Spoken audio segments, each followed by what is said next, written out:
Joined now with by Bob Sanderson, the Warden of Northumberland County. And Bob, let's talk about the important meeting that County Council held yesterday, where a decision was made on bag tags, and what's the next step that you can let residents know as to what the plans are now with bag tags and what rules they must follow now. Yep, I think two things, Mark. First off, we did have a virtual meeting through some electronic ability. That ability has been provided by the provincial government. So the first order of business was to make sure our processes and procedures were appropriate. We were able to use a platform, Zoom, which I think you're familiar with, and that also allowed the media to participate and the public to listen in, which is a kind of an important component to us. So we did all the right things. We kept ourselves separated, and we were in our home offices, or I was in the chamber. And so that order got done first as the primary requirement. So then we could make other decisions. And the first order of business that we got to, which I think is of interest relative to COVID-19, was discussing the bag tags. We had previously decided as council that we would keep everything in place, so bag tags were still required. But I think under the circumstances, we as a council reconsidered that. We would like to certainly support both financially and from a physical distancing perspective, that people don't have to go out and buy a bag tag to get rid of their garbage. For that reason, and then in addition to any relief we can give to our citizens relative to that expense, I know it's not a lot particularly, but when you accumulate it, it's for a lot of people. They've either run out of their bag tags or it might be creating a financial burden for them. The decision of council, therefore, was to waive the bag tag fees for now. And we're not using terms like free or whatever. It really is a county responsibility to manage garbage appropriately, and I think this alleviates and assists our citizens through a very difficult time. We still ask them to only put out one bag without a tag.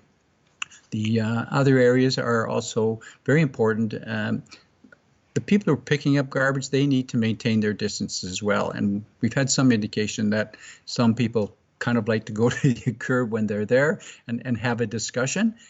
If you want to have that, please just wave at them. It's like all our critical emergency services. It's not a chance, unfortunately, to socialize.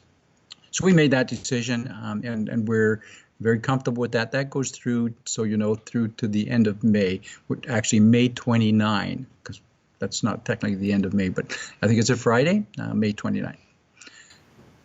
So Bob, I guess with the fact with COVID-19 and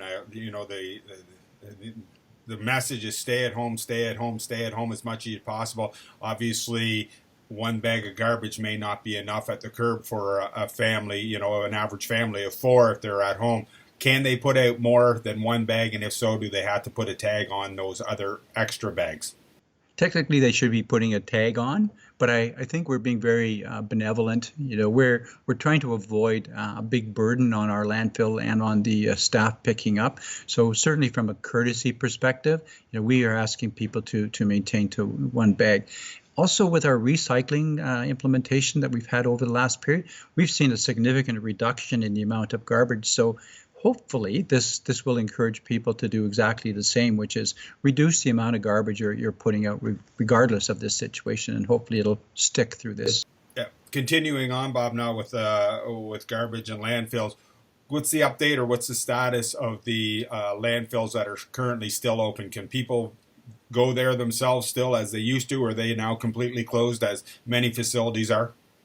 Yeah, they are closed to the public. The only one that is open is Ward 2 in Port Hope. They do have a place to take their garbage because they don't have curb pickup. So that's still open, but Bewdley and Brighton and Seymour are all closed, other than to the pickup contractor, which is picking up your garbage, all right, and also to any commercial enterprise. So if there's a commercial enterprise that it's required, they can have access.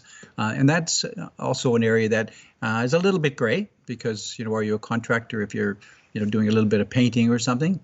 But I think we know the commercial people who do regularly, require some disposal. It could be a roofing, that kind of thing.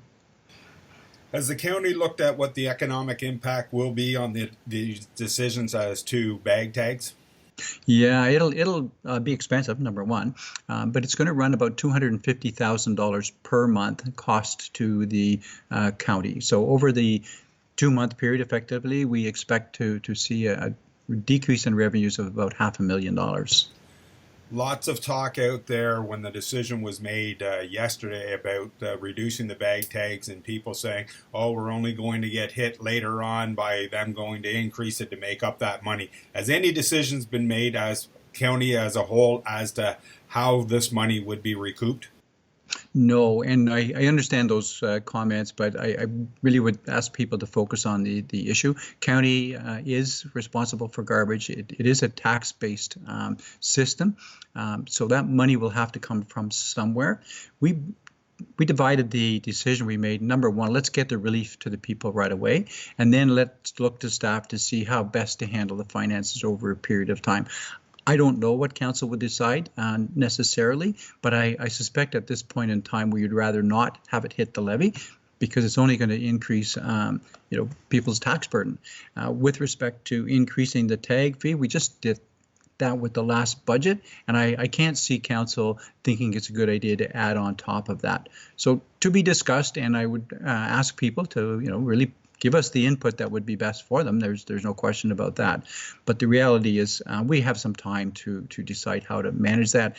Initially, it's not going to have an impact on a day-to-day basis, but it will have an impact on the budget, and we may or may not decide to open the budget and consider it. But right now, we're going through a lot of economic changes with respect to the county. So I'm really sort of encouraging that we get through this and then assess the sum total of it all and decide how to handle that in the best interest of the outcome. Revenues and taxes and people are under some economic duress right now, so we need to work with our citizens. Is the county qualify for any of this money currently that is being offered by the province, or have you seen anything that you could start the paperwork on to start maybe getting some help? Well, a couple of things on that. And the answer is no, we don't have that defined at this point in time, but we are tracking all costs associated with COVID-19. So from a budgetary perspective, we should be able to, when this is over, say this is the impact it's had economically. Certainly some of the areas that the county is responsible for are getting direct impacts now. So on a segmented basis, whether it be the paramedics, whether it be supplies, absolutely. But on an overall county basis, I think we need to sort that out and deal with it as a sort of budgetary item. And that might be something that we want to put into the budget going forward on a year-to-year basis for emergencies. What's the status of other county services that are being offered? I know that with all the buildings closed, if people are in need that fall into those, such as social services, how can they go about getting assistance if needed be at this time? Yep, everybody has been contacted. Everybody is able to contact the county. All essential services are available, restricted in many cases, but certainly the one you mentioned, social services, including things like the Golden Plow, those are readily available. Restricted, no question, and it's not as easy to get into the building, but the building is not closed. It has restricted areas. So we're very cognizant, everything from transition house on through to the vulnerable people, to people currently on some sort of social assistance. None of them are being impacted other than maybe a bit inconvenient.